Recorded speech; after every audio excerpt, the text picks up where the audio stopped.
Ke-13. Pindah. Sesampainya di rumah, aku langsung mengunci diri di kamar. Perasaanku benar-benar kacau saat ini. Bagaimana kalau semua terbongkar? Bodoh, bodoh.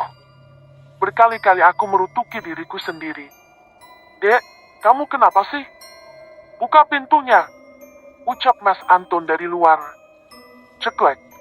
Dengan langkah gontai aku membuka pintu. Ada apa? Kenapa sejak pulang dari restoran tadi wajahmu seperti itu? Apa ada yang kamu khawatirkan? Apa ada masalah yang Mas nggak tahu? Ucap Mas Anton.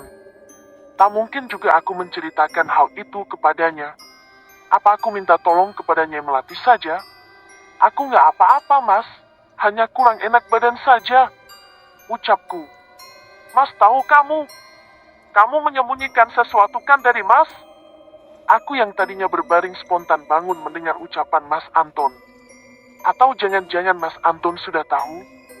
Maksud kamu apa, Mas? Menyembunyikan apa?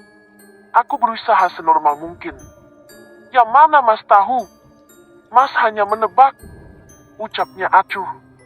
Udah deh, Mas. Aku males berdebat. Mending sekarang bantu aku menyusun barang-barang ini. Besok pagi kita akan pindah ke rumah itu. Iya, baiklah. Tapi kalau kamu ada masalah, ceritalah kepada Mas. Kamu masih menganggapku suamimu kan? Ucap Mas Anton sembari memegangi kedua pundakku. Mas Anton menatap mataku dengan begitu dalam. Aku yakin Mas Anton tengah menyelidiki sesuatu dariku.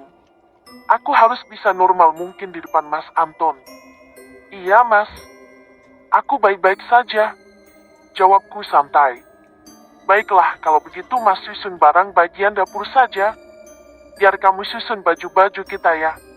Ucap Mas Anton, aku hanya mengangguk. Aku menghela nafas beberapa kali setelah Mas Anton keluar dari kamar. Aku yakin Mas Anton mengetahui sesuatu tentangku. Semoga saja Mas Anton tidak menyelidiki lebih jauh. Semoga saja ketakutanku ini tidak benar. Polisi pasti tidak akan mengetahui karena aku memakai sarung tangan saat itu. Gumamku sembari menghela nafas panjang. Mengetahui apa? Apa yang kamu lakukan sehingga polisi mencari tahu? Apa yang kamu lakukan? Dek, aku berbalik badan dan mendapati Mas Anton berdiri di depan pintu. Memandangiku dengan penuh selidik, mati aku. Kenapa aku tidak menyadari kalau Mas Anton masih berada di depan pintu? Kamu ngomong apa sih, Mas? Bikin kaget aja deh. Ucapku gelagapan. Ningsih, lebih baik kamu jujur sama Mas. Apa sebenarnya yang terjadi? Ucap Mas Anton penuh penekanan. Tatapan matanya menyorot penuh amarah. Aku menundukkan pandangan karena bingung harus berbuat apa. Udahlah, Mas. Kenapa Mas jadi menuduhku seperti itu? Apa yang Mas curigai dariku? Ucapku balik bertanya.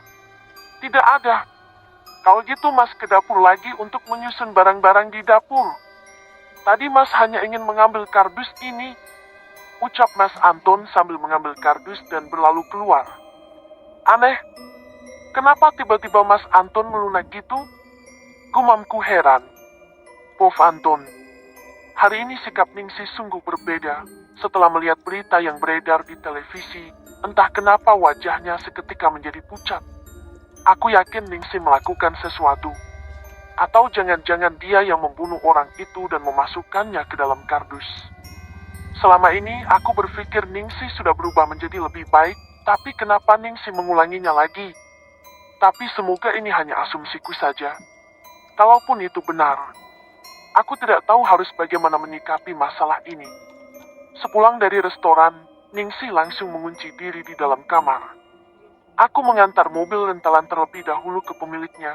Setelah itu, aku akan menemui Ningsih. Aku mendatangi Ningsih di kamar, namun hanya perdebatan yang terjadi. Ningsih terlalu piawai memainkan perannya. Begitulah kalau aku bertanya kepada Ningsih, seolah dia selalu menyembunyikan masalahnya dariku. Terkadang aku merasa tidak dianggap sebagai suaminya. Aku keluar dari kamar untuk menyusun barang-barang di dapur, karena Ningsih mengatakan kami akan pindah besok ke rumah itu. Namun aku melupakan sesuatu sehingga aku kembali ke kamar. Di depan pintu jelas aku mendengar kalau Ningsih bergumam. Ia begitu ketakutan dan panik mendengar berita yang beredar. Kali ini aku yakin. Kecurigaanku bahwa Ningsih lah yang memutilasi korban di dalam kardus itu. Tapi apa motif Ningsih di balik semua itu? Terdengar aneh juga. Bagaimana bisa Ningsih melumpuhkan dua orang laki-laki dalam sekaligus? Kadang aku juga bertanya-tanya, kalau memang Ningsih pelakunya, kapan dia melakukan itu? Sementara selama ini Ningsih selalu berada di rumah. Kalau keluar rumah pun hanya ke pasar untuk belanja bahan dagangan. Jika kejujuran dari Ningsih tidak aku dapatkan, maka aku yang akan menyelidikinya sendiri. Bagaimana, Mas? Ada pick-up-nya, ucapku pada Mas Anton. Setelah selesai sarapan tadi, aku memintanya untuk mencari jasa sewa pick-up. Ada, lagi di perjalanan.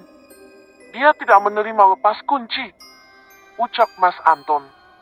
Aku hanya mengangguk sembari berlalu menyusun barang-barang yang belum selesai. Oh astaga, aku lupa kalau di rumah itu sudah tidak ada listrik. Aku juga lupa apakah sudah membersihkan bekas pembantaian dua bajingan itu. Aku harus menghubungi petugas PLN secepatnya. Mana mungkin kami tinggal dalam rumah yang tidak ada listriknya. Halo Pak, saya mau memasang ulang listrik di rumah saya. Di Jalan Malino nomor ke-17. Ucapku saat panggilan terhubung. Baik Bu, kami akan mengirimkan pekerja ke rumah Ibu. Jawab petugas PLN. Kira-kira selesainya berapa lama ya Pak? Soalnya hari ini juga rumah itu mau ditempatin. Ucapku. Kemungkinan 2 hari, Bu. Jawabnya. Lama sekali, Pak. Apa tidak bisa dipercepat? Bisa saja sih, Bu. Cuma Ibu kena biaya tambahan. Karena anggota yang ditugaskan akan bertambah. Apakah Ibu mau? Ucapnya di sebelah sana. Berapa kira-kira biayanya? Tanyaku. Sekitar 3 juta, Bu. Ya sudah tidak apa-apa. Kalau bisa selesai sebelum malam. Terpaksa aku menuruti. Baik Bu, siang ini saya jamin sudah selesai. Jawabnya terdengar bahagia. Dasar manusia. Zaman sekarang memang begitu. Uang bisa mengatur segalanya. Tin. Sepertinya mobil pick-up-nya sudah datang. Mas Anton membantu mengangkat barang-barang ke atas mobil. Walaupun terlihat sedikit, ternyata kalau dikumpulin barang-barang kami banyak juga. Sepertinya tidak bisa dalam sekali angkat. Mas, tadi aku udah telepon petugas PLN. Di rumah itu listriknya sudah diputus karena mungkin tidak ditempatin. Jadi aku pergi ke sana sekarang. Mas nunggu di sini. Nanti pas penjemputan kedua baru Mas ke sana sama anak-anak. Ucapku pada Mas Anton. Ya sudah Dek.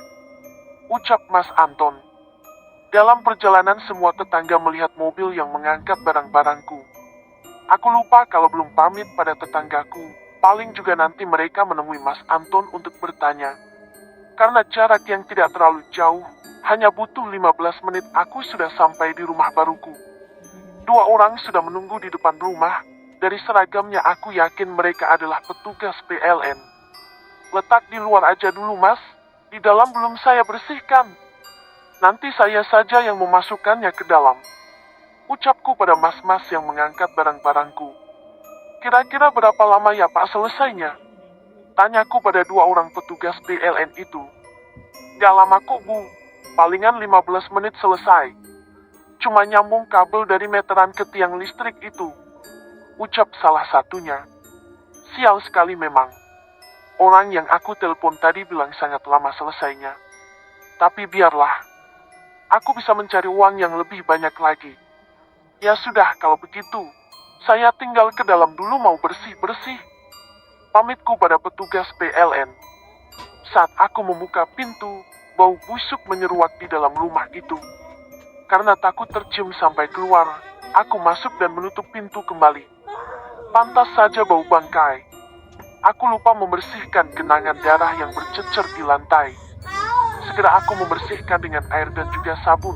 Bekerja ekstra karena kondisinya memang sangat kotor dan lengket. Bisa gawat kalau Mas Anton keburu datang. Aku tidak mungkin bisa menyelesaikan ini dalam waktu singkat. Aku menyiram darah yang sudah mengering dengan air dan campuran sabun.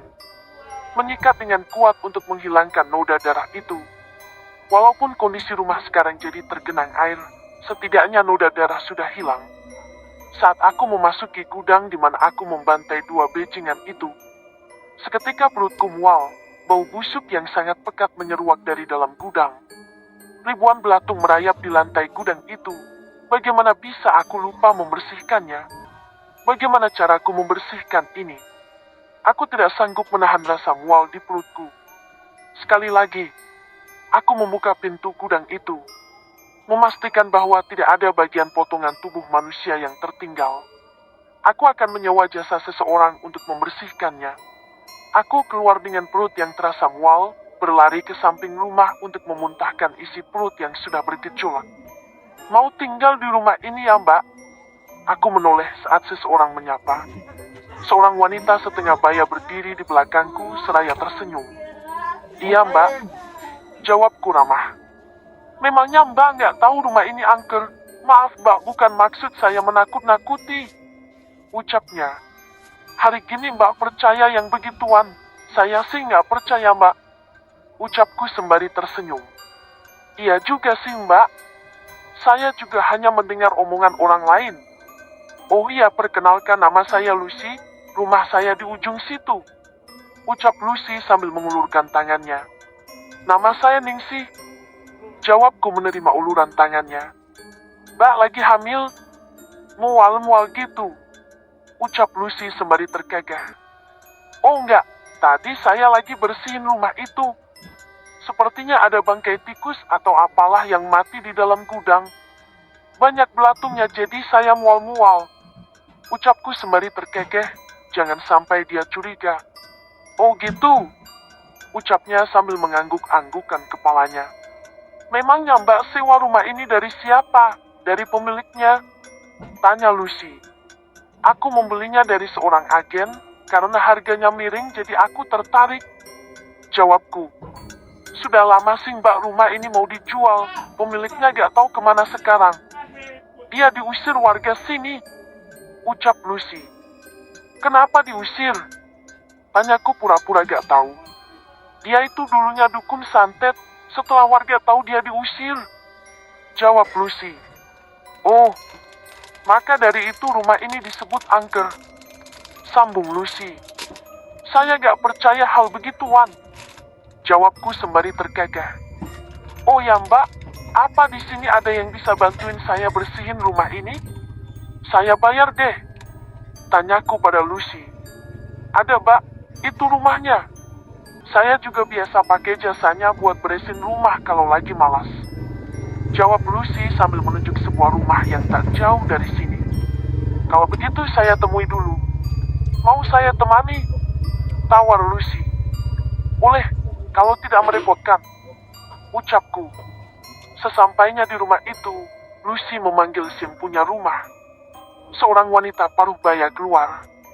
Ada apa Bu Lucy? Apa butuh saya membersihkan rumah ibu?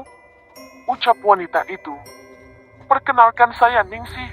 Apa ibu bisa bantu saya membersihkan rumah itu? Saya baru pindah, karena rumahnya terlalu kotor saya kewalahan membersihkannya sendiri. Aku langsung mengutarakan niat kedatanganku. Oh bisa Bu Ningsih? Dengan senang hati. Jawabnya antusias. Tapi, sepertinya di gudang ada binatang yang mati, jadi banyak belatungnya.